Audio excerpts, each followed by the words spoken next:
엄마 시대가 묻고 국회가 답하는 코너입니다. 국회의원들을 직접 모시고 이야기를 들어보도록 하겠습니다. 오늘은 더불어민주당의 박성준 의원님 모시고 이야기 한번 나눠보겠습니다. 의원님 나와 계시는데요. 박수로 환영하겠습니다. 네, 안녕하세요. 의원님 좀 당황하신 것 같고 놀라신 것 같은데. 대대적으로 환영해서 감사합니다. 예, 저희가 응원과 파이팅만큼은 예. 세계 1등입니다. 감사합니다. 열심히 하려고 하고 있습니다. 신인규의 엄마 시대 그 프로그램 저희가 새로 론칭했고 오늘이 4일째인데 뭐 처음에 이렇게 뭐 섭외 받으시고 처음 들으셨을 때 좀 느낌이나 이런 건 좀 어떠셨습니까? 아니 엄마 시대는 어떻게 이름을 지어진 건가요? 그냥 이름을 지은 겁니다. 어떤 특별한 뜻을 갖고 지은 건 아니고 예. 엄마 시대를 통해서 좀 자녀에게 이렇게 좀 어머니들은 늘 좋은 거 먹이려고 또 하시고 예. 어머니 마음 예. 그리고 또 어머니들 강하시잖아요. 예, 항상 따뜻하시고 이런 걸 좀 저희가 한번 해보자 이런 취지인데 아니 누구나 이제 그 정치할 때 삶의 예. 지표를 제시해 주는 분들이 계시잖아요. 예. 저도 어머니예요, 사실은요. 진짜 어머니가 저도 이제 성장할 때 어머니가 예. 그 항상 이렇게 용기를 주시고 너는 잘 된다. 뭐 좋은 인재로서 클 수 있다. 예. 이런 용기를 많이 주셨어요. 그러셨군요. 네, 그래서 저는 잘 클 거라고 늘 확신했지 않나요? 저희 엄마 시대도 네. 정말 더 훌륭한 프로그램으로 앞으로 좀 자리 잡을 수 있도록 네. 좀 많이 도와주십시오. 그렇게 하겠습니다. 예, 너무 감사합니다. 저희 엄마 시대 오늘 또 국회 카페 시간 우리 박성준 의원님과 한번 좀 이야기를 나눠 볼 텐데요. 근데 요즘에는 뭐 어떻습니까? 오늘 사실 다 모든 방송에서 지금 윤석열 재구속 네네. 이야기를 네. 하지 않을 수가 없어서 또 이 부분부터 말씀을 좀 나눠봐야 될 것 같은데 이 윤석열 오늘 구속이 됐고 아마 뭐 예상도 하셨을 거고 소회는 좀 어떠십니까? 그 당연한 결과 아닐까 예. 싶어요. 윤석열의 이 내란에 대해서 온 국민, 전 세계 모든 시민들이 지켜보지 않았습니까? 그런데 그 이후에 윤석열이 자신의 행위에 대해서 부정하고 부인하고 거짓말하면서 특히 법 절차, 법 예. 질서를 완전히 무시하는 그런 모습을 보고 이 사람이 한국의 대통령이었다라는 것 자체가 치욕의 역사였고 예. 법원도 아마 그런 판단을 하지 않았나 싶어요. 그동안의 검사로서의 법 질서를 강조했고 대통령까지 됐던 사람, 특히 공정과 상식을 강조했던 사람이 법 질서를 무너뜨리고 증거 인멸하는 것들이 다 보지 않았습니까? 예. 온 국민이 다 지켜봤단 말이에요. 그랬을 경우에 도저히 이 사람을 대낮에 활보하는 그리고 저는 이렇게 봐요. 대한민국의 역사가 어떤 역사입니까? 우리 국민들, 시민들이 만든 역사 아니에요? 예. 그 역사를 부인하고 부정했던 사람이 대낮에 반바지 입고 다니고 밥 먹으러 다니고 보리밥. 영화 보러 다니고 이게 있을 수 없는 일이죠. 대한민국 역사에서 윤석열을 인정할 수 없는 것이죠. 우리가. 예. 그것이 이제 법원에서 최종적으로 받아들였다. 이렇게 보면 될 것 같습니다. 근데 사실은 윤석열 시대를 뭐 평가를 해볼 수밖에 없는 건데 네네. 결국 검찰총장 출신 또 진영을 바꿔서 어떻게 보면 대통령이 된 뭐 정말 있을 수 없는 경우의 수기는 한데 결국 그 여파가 집권하고 나서도 검찰을 사유화하고 또 언론과 한 몸이 돼가지고 네. 이 반정치적 행태를 계속 보여왔고 또 내각에 대해 가지고는 국회 가서 더 싸워라 네. 더 야당은 멸절시켜야 된다 이런 얘기를 감히 했단 말입니다. 그러니까 국가의 대통령으로서 국민의 권한을 위임받아서 권한을 행사하는 게 아니라 마치 본인 왕국을 만들려고 했다가 그게 마지막은 계엄으로 그렇죠. 비참한 말로가 된 이게 좀 본질 아닐까 싶은데 어떻게 맞습니다. 보십니까? 제가 그 원내 수석할 때 이제 박찬대 원내대표와 함께 예. 의원총회 할 때 제가 이런 얘기를 했거든요. 윤석열 정권의 실체가 뭘까? 그 실체는 저는 파시즘을 지향하는 유사 파시즘에 와 있다. 유사 파시즘이다. 네. 예. 왜 그랬냐면 파시즘의 큰 특징이 뭐냐면 이데올로기 갈라치기랍니다. 그래서 반국가 세력, 반공산주의 전체 세력, 뭐 반국가 세력 뭐 이런 식으로 하면서 야당과 윤석열의 쓴소리라는 사람들은 반국가 세력, 반체제 세력을 몰지 않았습니까? 다 제거 대상이 다 되는 이데올로기 거죠? 갈라치기 했고요. 특히 이제 정적 제거를 시도를 계속 해왔고요. 두 번째 큰 특징은 보통 파시즘은 비밀 경찰을 위주해요. 권력의 도구화를 위해서. 예. 근데 이제 윤석열 정권은 이제 검찰을 도구화했다라고 하는 거죠. 검찰을 사유화했고 세 번째는 국가 동원 체제가 항상 있어요. 나치즘 같은 경우는 나치 돌격대 같이. 예. 근데 여기 윤석열은 극우 유튜버와 그들의 선동 세력을 통해서 국가 동원 시스템, 자신들의 정치 세력을 강화하는 아하. 그런 시스템을 만들어냈고 예. 마지막은 또 언론 장악까지 모색하는 그런 모습이었기 때문에 제가 윤석열은 이런 파시즘적 성향이 매우 강하다.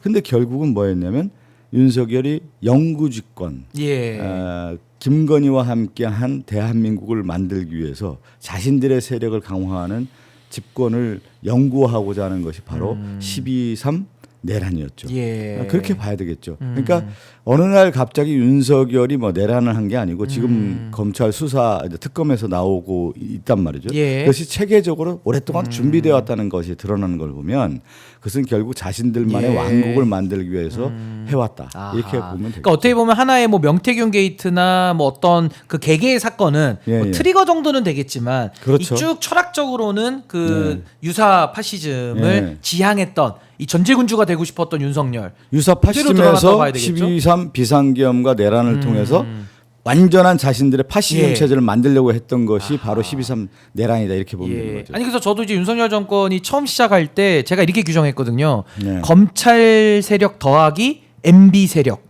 요게 딱 지금까지도 이어지고 있습니다. 사실은 네네. 검찰 세력은 뭐 다 아실 거고 MB 세력도 사실은 그 뉴라이트 계열이라든지 역사를 왜곡하고 실용을 가장한 사실은 매국적 네. 행태들 이게 오묘하게 결합하면서 말씀하신 극우 유튜버들이 이 내용을 퍼뜨리는 이런 체제로서 그동안의 정권을 유지해 왔기 때문에 네네. 이게 오래 갈 수는 없었던 거 아닌가 뭐 그런 생각이 좀 듭니다. 저는 그래서 이러한 유사 파시즘과 이제 파시즘 체제를 했을 경우에 우리나라 대한민국의 민도가 민주주의를 만들었고 예. 또 시민들 입장에서 그 주권자라고 하는 인식들이 다 온몸에 배어 있는 분들이에요. 그렇죠. 이거를 이제 윤석열은 무시한 거죠, 사실은. 대한민국이 어디까지 와 있는지. 그 수준을 무시한 거죠. 그렇죠. 예. 그렇다 보니까 그런 패착을 했고 우리가 볼 때는 정말 최고의 나쁜 짓을 하고 스스로 자멸하는 아하. 그런 모습으로 이제 가게 된 거죠. 그리고 사실상 그 소위 말하는 본인들의 어떤 파시즘 형태를 유지하기 위한 수단 중에 하나가 네. 악마화 아닙니까? 그렇죠. 가상의 적을 만들어야 되는데 그 네. 적을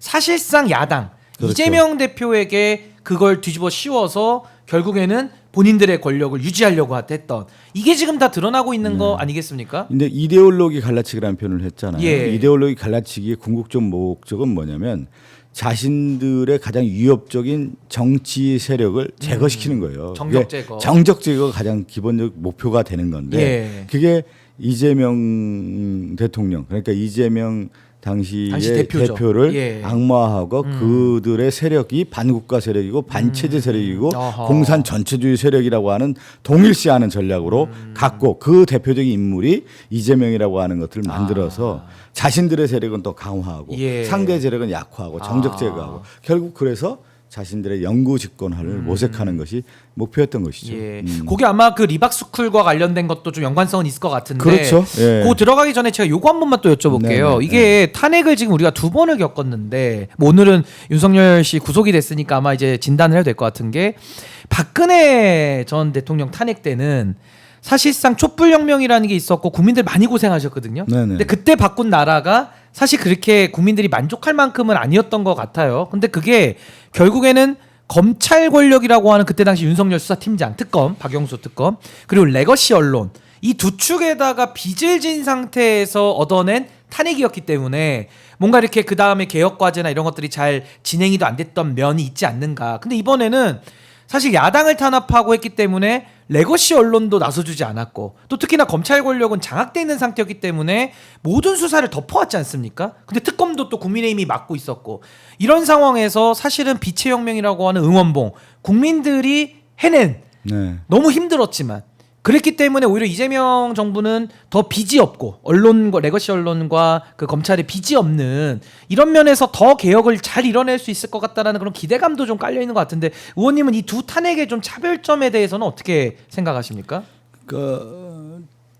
공통적인 특징이 있는 것이죠. 그들 권력의 세력이 스스로 부패하고 예.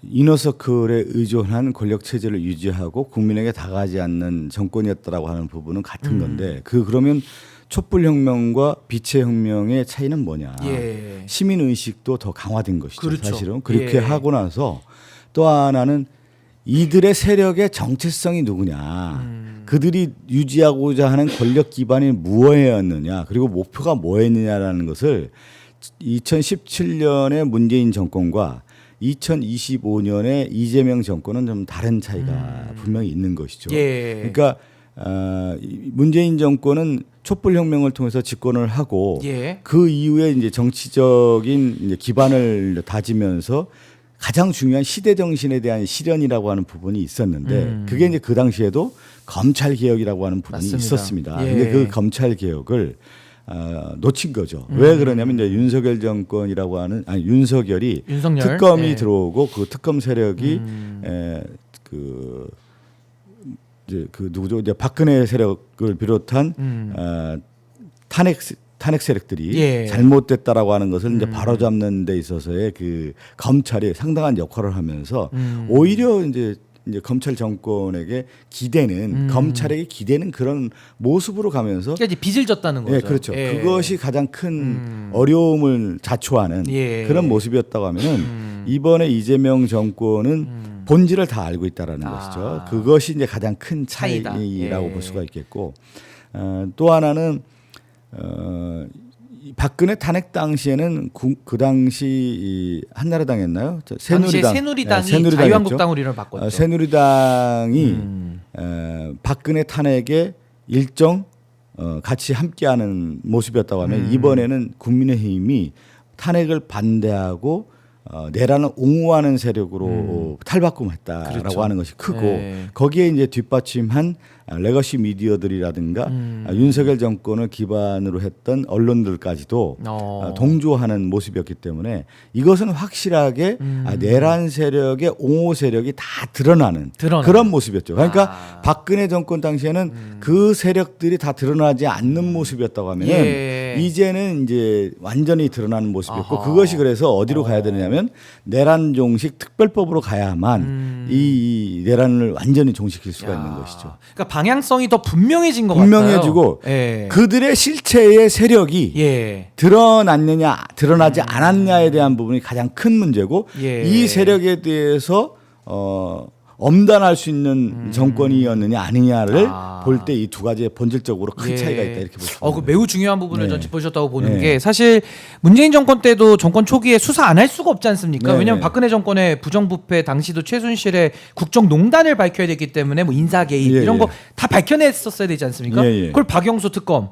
그 윤석열 수사팀장이 서울중앙지검에 와서 기존의 검찰 권력을 윤석열이 통솔하면서 본인의 그 그렇죠. 몸집을 키워갔던 네. 뭐 그러면서 일부 박근혜 국정농단은 정리했을지는 모르나 본인들의 검찰 권력을 더 키워갔던 개혁을 명분 삼아서 이 부분이 좀 있었던 것 같고 요 비슷한 특징이 뭐냐면 전두환이가 전두환 전두환이가 경호처에서 출발하고 합수부에서 이제 수사를 그렇죠. 하면서 김재규 예. 사건을 수사를 해요. 예, 보안사, 그러면, 보안사를 하면서 예. 그때 그러면서 자신의 세력을 확정하는 그 가장 기본 태도를 예. 보이고 그들의 세력의 정치적 기반이 된 79년, 80년의 그런 모습이었다고 하면은 그거랑 비슷하네요. 2016년, 17년에 넘어가는 시점에서 그 다음에 이제 윤석열이 그런 전체를 받는 거죠. 가장 내부의 핵심 세력이었고 수사를 했고 예, 그 전두환도 수사를 했고 그렇죠.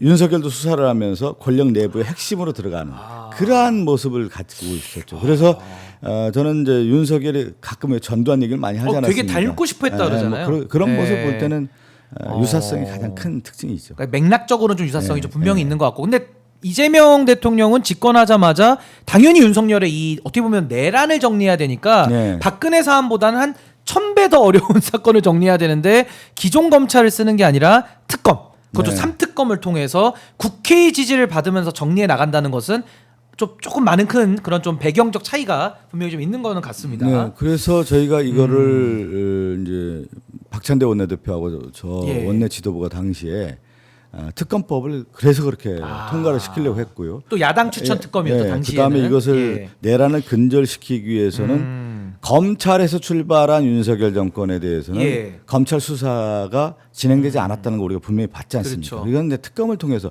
이제 민주주의라고 하는 것은 제도 아니에요. 제도 안에서 할 수가 있는 건데 예. 검찰을 대체하고 명확한 수사를 할 수 있는 것은 특검밖에 없기 때문에 내란 종식을 위한 특검법, 그다음에 김건희와 관련된 수많은 부정 비리화된 이 권력형 비리들에 대한 수사를 할 수 있는 것이 김건희 특검법. 또 하나는 이제 대통령실 안에서 최혜병을 억울하게 그 다음에 이제 최혜병에 대한 진실을 밝히려고 했던 박정훈 대령에 대해서 누명을 씌웠던 이러한 모든 것들 밝힐 수 있는 최혜병 특검법을 우리가 발의하고 통과시키고 이제 이것이 6월 대통령 선거 6월 3일이었고요. 저희 원내가 이제 박찬 대표하고 6월 5일날 통과시켜서 이렇게 오게 된 겁니다. 아니 그래서 그 부분도 굉장히 중요한 부분 같은 게 사실 만약에 특검법을 국민의힘과 협상하면서 네네. 그때 뭐 제3자 추천 뭐 이런 소리가 나왔었잖아요. 그 말도 안 되는 얘기라고 저도 비판을 많이 했습니다만은 그때 만약에 3자 추천 특검을 어줍지 않게 타협을 해줬더라면은 지금 같은 조은석, 이명현, 민중기 특검이 나올 수 있었겠느냐. 그러니까 어떻게 보면 당시에 우리 의원님께서 원내수석도 하시면서 그 원내 지도부가 끝까지 타협을 안 하고 네네. 온전한 모습의 이거 특검 아니면 안 된다 해서 지금 사실은 조은석, 이명현, 민중기 특검이 성과를 내고 있다 이렇게 보시는 분들도 있거든요. 근데 그 당시 이제 좀 어려움은 분명히 있었어요. 예. 이제 특검을 발의하고 통과시켜야 되는 것이 통과가 궁극적 그렇죠. 목표였잖아요. 예. 근데 국민의힘이 특검법을 반대하고 있었고 그러다 보니까 이제 몇 번의 부결이 되는 그런 상황이 있었어요. 그래서 예. 우리의 당 안에 민주당에 뭐 다수는 아니었지만 몇몇 분의 이제 의원님들이 예. 제3자 특검을 수용을 하자라고 하는 의견을 좀 강하게 제기를 했어요. 왜냐하면 특검법 수용을 궁극적으로 목표로 한다고 하면은 예. 근데 이제 제3자 특검법을 발의를 했다가 뭐였냐면 법사위에 있는 의원들이 이건 도저히 안 된다라고 하는 의견을 개진을 했어요. 예. 그래서 저희가 원내대표하고 저가 이거는 안 되겠다. 아하. 다시 가야 되겠다. 어렵다고 하더라고요. 어려운 길을 가는 게 맞는 것이지 지금 수용해가지고 예. 이것이 됐을 경우에 오히려 부작용이 날 수 있는 부분이 누더기가 있기 될 때문에 수 있잖아요. 그렇기 때문에 예. 근데 지금 지나고 보니까 만약에 조희대 대법원장이 제3자 예. 특검해가지고 진행했으면 큰일 날 뻔했다는 생각이 예. 좀 더 들어서 하늘이 도왔죠. 그리고 저희들이 판단을 박찬대 대표하고 예. 그 법사위 당시에 의원들을 예. 저도 마찬가지고 최종 결단을 참 잘해서 그러니까 인내를 잘하신 예, 것 같아요. 예. 그래서 저도 요즘에 특검하는 모습을 보면 너무 좋은데, 그때 뭐 3자 특검 뭐 변협이 추천하자, 대법원장이 추천하자, 뭐 개혁신당에서도 그런 안을 만들어도 압박을 하고 이럴 때, 그 사실은 타협하라는 여론도 좀 있었거든요. 네, 근데 맞습니다. 거기서 좀 중심을 잘 잡아주신 게 지금의 이 온전한 모습의 특검을 출범시킨 거 아닌가, 그 생각도 그리고 듭니다. 국민의힘도 전략적 판단 미스를 그때 당시에 했죠. 그렇죠. 그때 왜냐하면 받았으면은 또. 특검을 예. 모든 것을 안아야 된다라고 하는 것을 자기들의 전략이었는데 당시에 특검 수용해가지고 특검 수사 물타기 들어갔으면 예. 이런 결과가 안 나올 수 가능성도 그렇죠. 있죠. 어떻게 보면 초강력 특검이 나와서 그런 지금도, 면에서 예. 우리 당이 정말 정확한 윤석열 정권에 대한 실체를 예. 파악하고 아하. 거기에 대해서 전선을 만들고 예. 확실하게 예. 징벌을 해야 된다라고 하는 측면에서의 특검법 발의를 해서 지금 오늘날 통과시켰던 것이 가장 유효한 결과를 만들어낸 것이죠. 그러니까요. 그 의지를 끝까지 예. 보여주신 게 굉장히 컸던 것 같고, 아니 그 의지의 연장에서 지금 12.3 내란 특별법을 네. 발의를 했습니다. 아마 박찬대 의원이 대표 발의를 했고 민주당에 지금 100분이 넘는 네. 의원님들이 아마 공동 서명을 하신 걸로 공동 발의한 걸로 알려져 있는데, 일단 이 기본적인 내용 좀 예. 설명 좀 해주시고, 이것도 어떻게 보면은 그 특검을 통과시킨 그 의지의 좀 연장으로 우리가 이해를 하면 될지 좀 어떻게 보십니까? 아니 지금 이제 내란과 관련해서 특검 이제 수사를 하는데 결국 이제 재판을 해야 되는 거 아니에요? 예. 그럼 그 재판은 누가 하느냐에 대한 것이 핵심인데 내란 재판부를 하자는 거예요. 그래서 전담을 해서 이 부분에 대해서 정확하게 판단을 적용하는 것이 중요하다라고 하는 부분이 내란 조시 특별법에 담아 있고 예. 특히 내란과 관련된 정당, 내란범과 관련된 정당이 있다고 하면은 이건 국가가 그동안에 정당에 대해서 국고보조금을 지원했는데 예. 당연히 국고보조금은 끊어야죠. 당연하죠. 네, 그건 내란에 당연- 협조한 정당 이런 내란에 끊어야죠. 협조한 정당에 대해서는 예. 국고보조금을 완전히 끊어야 된다라는 것이 매우 중요하고 예. 더 나아가서는 내란범에 대해서 추후에 전두환이나 노태우 이런 사람들 사면해주고 그러지 않습니까? 예. 이래서는 안 된다. 아하. 그래서 국가 기관과 국가 정상화가 안 되는 부분이 있기 때문에 내란범에 대해서는 사면 복권을 제한하자는 거죠. 예, 그 내용도 들어가 있고. 그리고 우리 국민들이 촛불 혁명을 넘어서 빛의 혁명에서 국회를 지켜주지 않았습니까? 예. 이러한 민주 시민 교육을 더 강화하고 예. 그런 내용들을 이제 포함하고 있는 그 것이죠. 알박기 인사도 또 당연하죠. 그리고 취소되고. 12월 3일 예. 날 이후에 윤석열이 내란 수개인데 그 이후에 내란 정권이 인사를 다 했단 말이에요. 엄청 많이 그 했습니다. 인사가 그 잘못된 인사 아니에요? 예, 그 내란 인사죠. 내란 인사기 때문에 예. 그 기점을 아. 그 12.3을 기점으로 하는 겁니다. 그건 당연한 거 아니겠어요? 예. 그런 내용들을 포함하기 때문에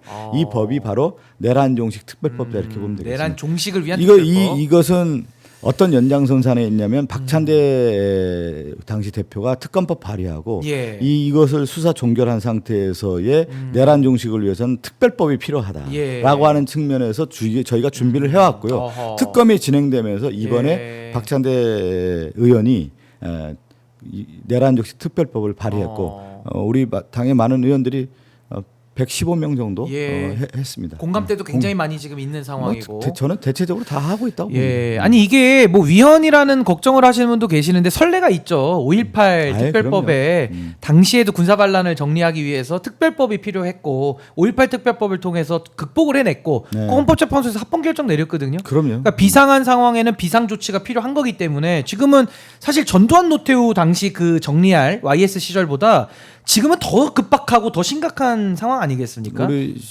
신앵커님도 법률가 출신이잖아요. 예. 법률 체계 안에서 만드는 거예요. 법체계 안에서. 그럼요. 예. 내란 특별법이라는 게 내란범들 전담하는 재판부가 필요한 거 아니겠어요? 아니 그리고 그럼 내란범들로 확인되는 사람들 월급을 계속 줘야 되느냐? 그렇죠. 자리에 놔야 되느냐? 예. 아니면은 그 정당에게 국가보조금을 계속 줘야 되느냐? 그렇죠. 이런 문제를 네. 해결을 해야 되는 거거든요. 사실. 당연한 겁니다. 예. 그래서 저는 사실 내란 특별법을 제정해 달라고 저는 이제 민주당에서 준비하실 거는 같았지만 이제 바깥에서도 많은 얘기를 많이 했었는데 어제 그 소식을 엊그제 들으니까 너무 반갑더라고요, 사실은. 이런 것은 예. 이제 전임 원내지도부였던 박찬대 대표, 뭐 또 김용민 의원 준비를 하신 거고. 예, 저도 마찬가지고 예. 이것은 반드시 필요하다고 봤고 아, 예. 그리고 나서 이제 이번에 딱 타이밍을 본 거죠. 타이밍. 법도 타이밍이 필요한 거거든요. 그렇죠. 예. 그래서 내란적 특별법을 발의하게 된 겁니다. 예, 좋습니다. 그러면 이제 윤석열의 내란 특검이 네. 오늘 새벽 윤석열 재구속을 시켰고요. 지금 김건희 특검도 굉장히 빠르게 움직이고 있습니다. 삼부토건을 시작으로 해서 어제는 김예성 씨라고 예. 이제 김건희의 집사죠. 거기와 관련된 뭐 렌터카 회사에 뭐 대기업들이 뭐 투자하고 했던 뭐 이런 문제들까지 지금 다 드러나고 있는데 김건희에 대한 소환 조사나 김건희에 대한 신병 확보 이거는 좀 언제쯤 이루어질 걸로 의원님 보십니까? 그걸 미리 뭐 예측할 필요도 없고요. 당연한 예. 수순으로 가지 않겠습니까? 수순으로. 예, 김건희에 대한 이 윤석열 정권의 실체는 김건희 정권이에요. 그것이 참 이 정권의 모든 보면 실체가 어디서 나오냐면 예. 그들 내부에 있는 사람들이 나와서 다 얘기해 주는 거 아니에요. 박근혜 당시에도 구중궁궐에 있었는데 1 최순실, 2 정윤회, 3 박근혜라고 하는 것이 그렇죠. 정권 초기에 나오지 않았습니까? 그런데 사람들이 볼 때 야 이게 무슨 소리야 했는데 알고 봤더니 권력의 안에 있는 사람들이 나와서 야 그렇죠. 최순실이 최고라더라 이 얘기 한 거 아니에요. 근데 이번에 윤석열 정권도 공통된 특징이 뭐예요? 야 윤석열이 인사가 안 한다더라. 김건희가 인사한다더라. 관심도 없다더라, 예, 윤석열은. 김건희한테 예. 줄을 서야 된다라고 하는 것이 어디서 나온 거예요? 국민의힘 내부에 있는 인사들 을 그렇죠. 통해서 다 나온 거 아닙니까? 내부 증언이죠, 내부 내부. 증언들이죠 다. 그렇죠. 알고 예. 봤더니 김건희가 다 하고 있다. 그리고 대통령실의 실권을 김건희가 갖고 있다. 이것이 예. 그래서 V1, V2 아니면 V0가 바로 예. 김건희였다라고 하는 거 보고 나왔기 때문에 예. 김건희 특검법은 결국은 처음에 이 명태균이나 이런 사람들 보면 공천 개입이 아니에요. 공천 개입을 누가 했어요? 김건희가 다 한 거 김건희 아니에요? 육성도 나왔습니다. 네, 김건희가 다 예. 했다고 봐야 되는 거고. 아니 그래서 지금 이채양명주가 하나씩 다 해결되고 있다는 효능감이 매우 큰데 사실 명태균 얘기해 주셨으니까 그 윤상현 의원의 자택과 또 의원실까지도 압수수색이 좀 들어갔고 이제 민정기 특검이 상당히 좀 수사에 속도를 내는 상황입니다. 지금 이 공천 개입 사건은요 김건희가 중심이 돼서 명태균과 뭐 지금 윤석열 또 국민의힘 의원들 당시 대표부터 공관위원장 다 이게 지금 한 팀이 돼서 한 거기 때문에 이거 수사가 엄청나게 그 범위가 넓어지고 파급이 클 수밖에 없는데 이거 민중기 특검이 다 돌파해낼 수 있을 걸로 보시는 겁니까? 어떻게 보세요? 다 돌파할 거라고 봐요. 예. 왜냐하면 이 명태균 관련된 공천 개입 그리고 명태균이 특히 제일 중요한 거 여론 조사를 통해서 정치에 개입하지 않았습니까? 그렇죠. 그거를 누가 줬냐? 돈을 준 게 정치인들이고. 그렇죠. 그걸 통해서 자기의 당선의 역할을 하고 그 조사가 아니라 조작이죠. 네, 조작이죠. 조사보다는 네. 조작이라고 봐야 그렇죠. 되는 거죠. 당선을 조작 시켜서. 혐의가 많고. 조작 혐의가 있고 그것을 명태균의 여론조사를 통해서 드러나는 거고 예. 그 대가를 어떻게 줬느냐. 바로 김영선 전 의원, 김영선 의원의 그 급여죠. 급여를 반을 줬다라고 하는 거. 이런 것들이 다 이미 드러난 사실 아니겠습니까? 그런 가운데 명태균의 증언을 통해서 누구 했다라고 하는 것이 다 드러났기 때문에 전 관련자들만 수사만 제대로 한다고 하면 그것을 이미 수사를 안 했죠. 창원지검에서. 제대로 안 한 거 아니겠어요? 그리고 건진법사와 관련된 남부지검에서 검찰들이 또 수사를 제대로 안 한 거 아니에요? 그렇죠. 그러면 양대 축이라고 할 수 있는 명태균, 건진법사와 관련된 부분 그리고 또 하나가 양평고속도로에 대한 원희룡 그 당시 양평고속도로라는 게 비합리적 결정을 이루어졌는데 그 양평에 누가 땅이 있어요? 김건희 땅이 있는 거 아니에요? 노선이 막 휘는 거죠. 노선. 그건 뭐 당연히 의사결정 구조에 이상하지 않습니까? 국가 주요 정책 사업들을 그런 식으로 하는 경우가 봤어요. 이건 보이지 않는 손이 움직였다라고 하는 거고 그렇죠. 내부의 얘기들이 다 나올 거고요.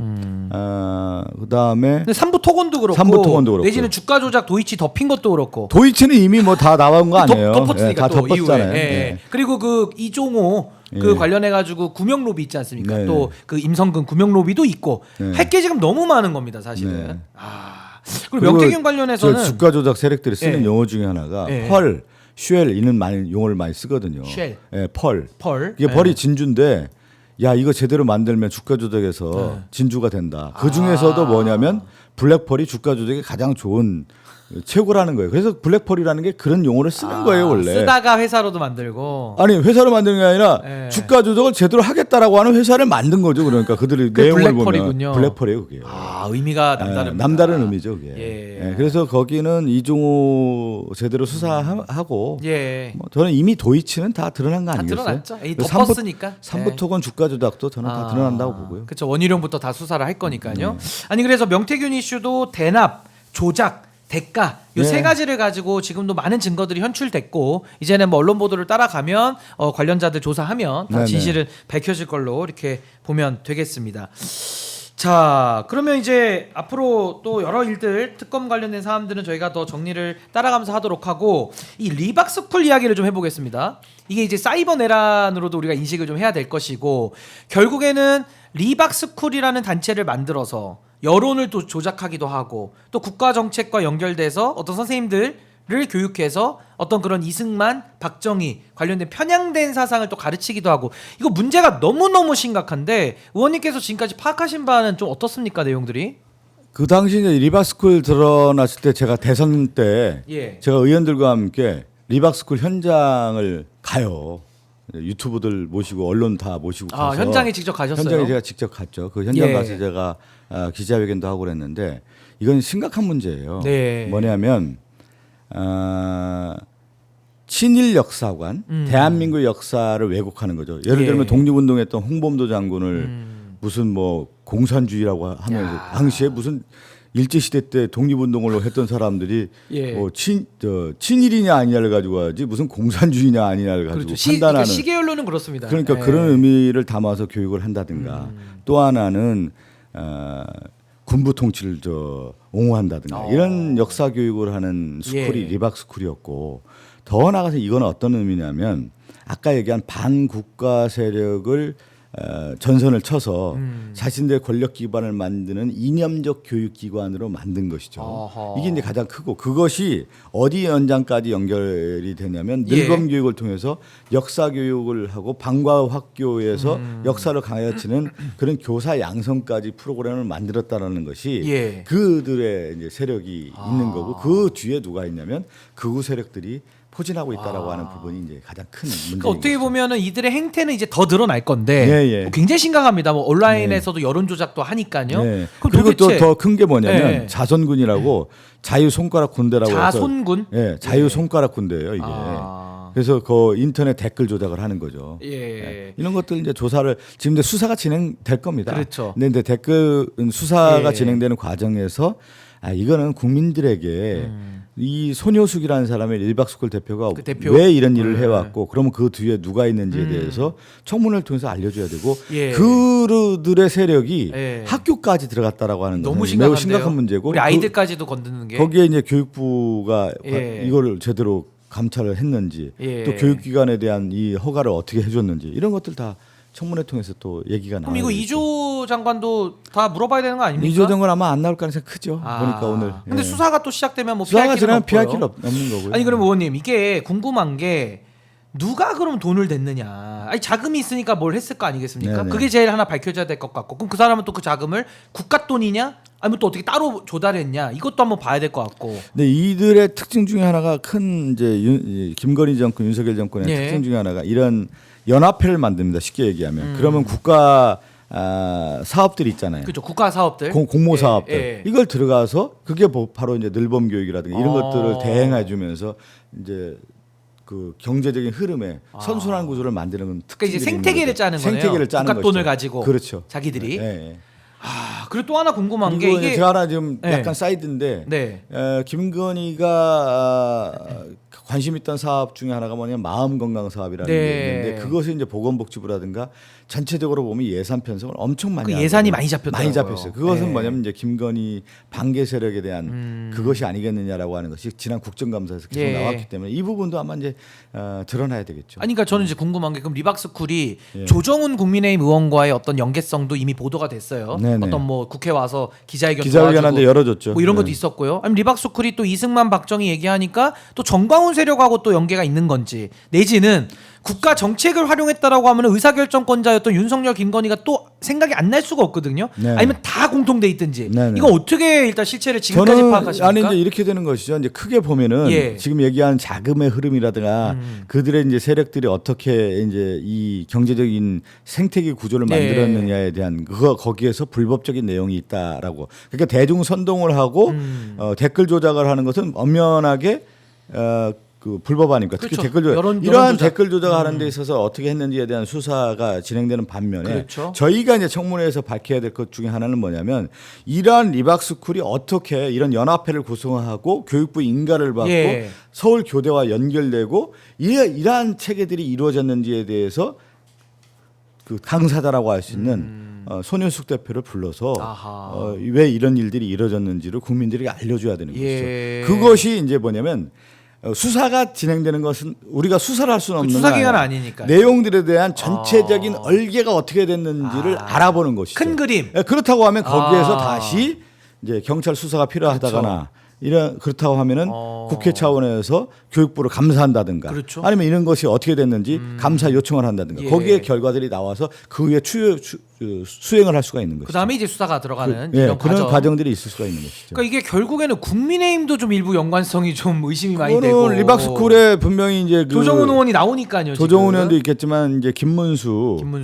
전 대통령 후보도 예. 리박스쿨과 상당히 관련성이 있습니다. 아니 그리고 의사결정 과정은 어쨌든 윤석열 정부기 때문에 네. 윤석열도 수사를 해봐야 되는 거 이거는 그리고 또. 이제 특히 리박스쿨의 대표 손혜수 네. 대표하고 김문수 전 후보하고도 김문수 후보가 관련이 또 그런 관련 네. 깊은 것보다 거기서 강의도 하고 예.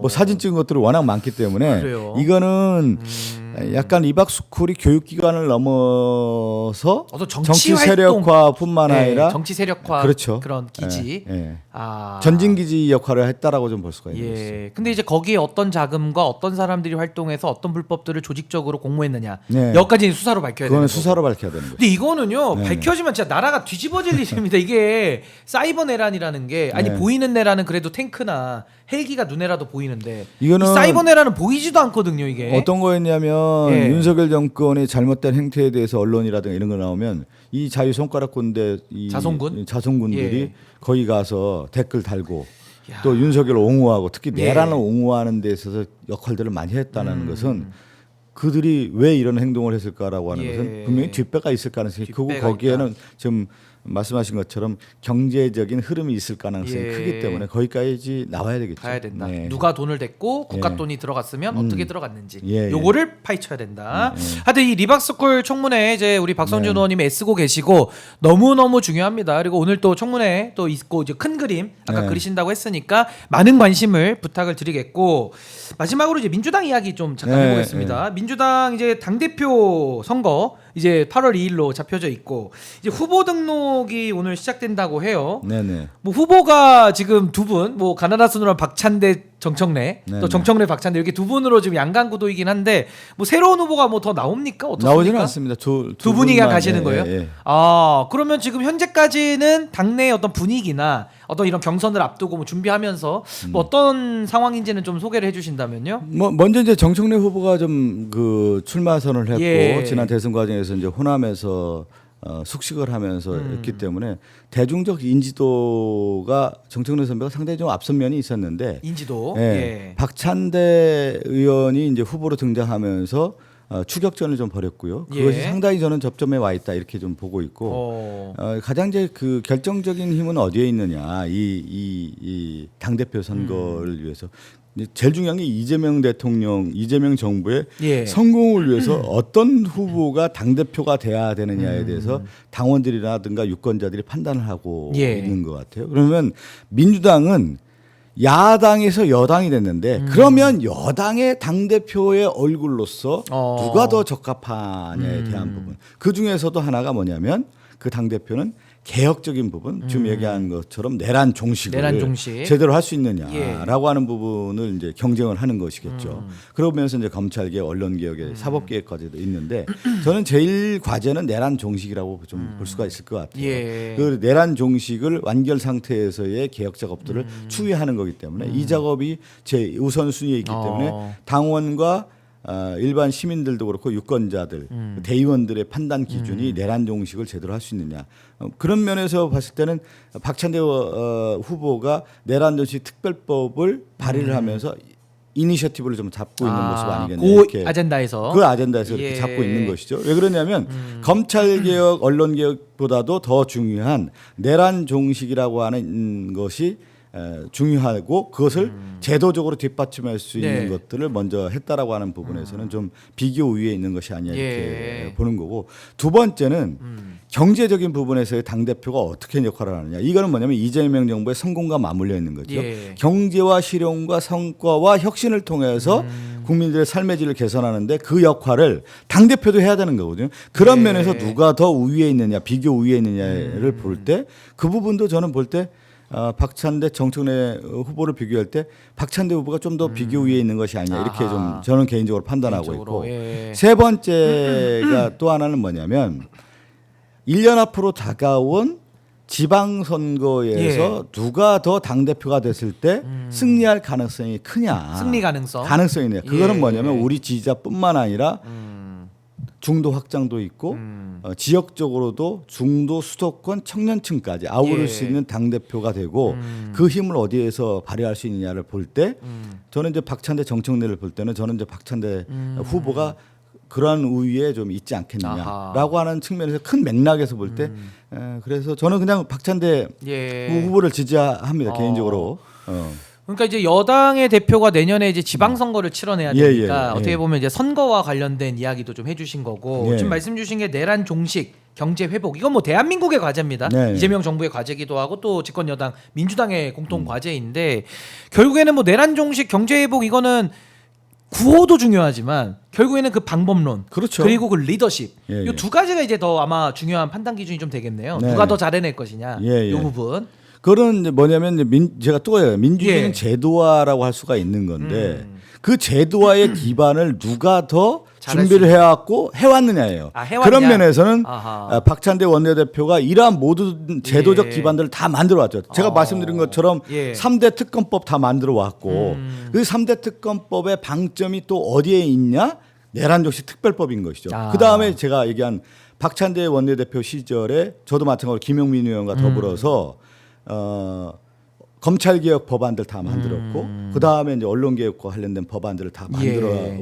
왔다라는 거 아니에요. 그러한 연장선상에서의 이 개혁 작업을 마련하려고 하면은 결국 구호만 외쳐서는 되는 게 아니고 제도적 기반을 만들고 그것을 추진해 왔고 성과를 냈던 사람이 당 대표가 돼야 일을 할 수가 있다라고 하는 부분이 가장 큰 것이죠. 이건 뭐냐면 야당일 때는 내가 이렇게 하겠다라고 구호를 해주지만 그러니까 비판하면 되는 하지만 여당은 이것은 실질적으로 해야 되는 거예요. 근데 우리가 야당 시절에 박찬대 대표와 원내 지도부인 박성준과 함께 이거를 제도적 기반들을 만들어 왔고 실적으로 만들어 왔고 그것을 이제 결국은 뭐냐면 결과를 다시 만들어야 되는 거예요. 이 집권 여당의 당대표.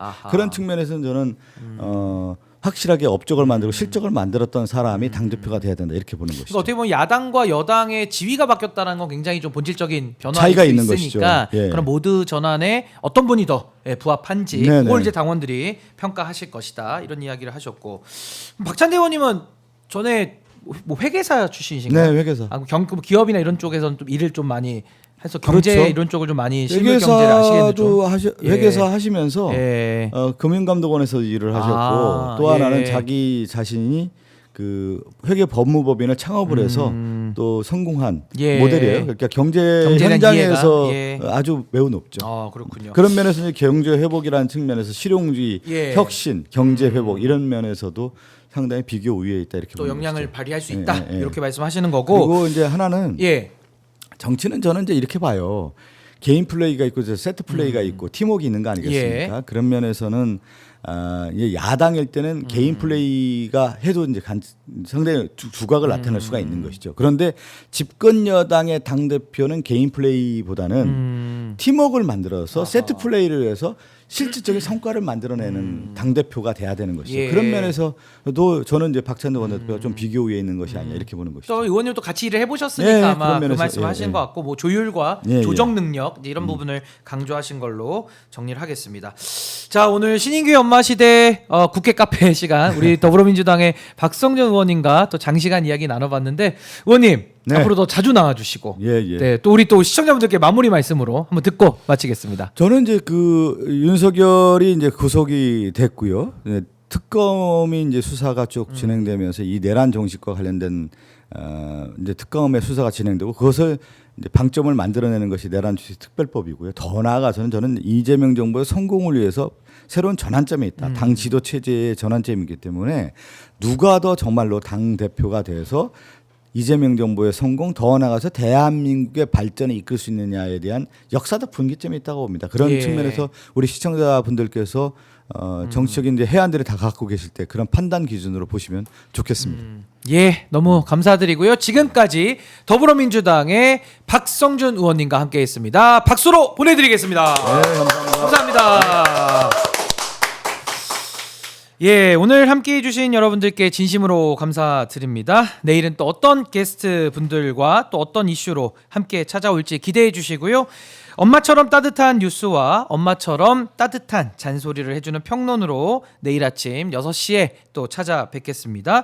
이어지는 박종호의 핫스팟 계속 함께해 주시고요. 신인규의 엄마시대 내일 아침 6시에 다시 돌아오겠습니다. 대단히 감사합니다.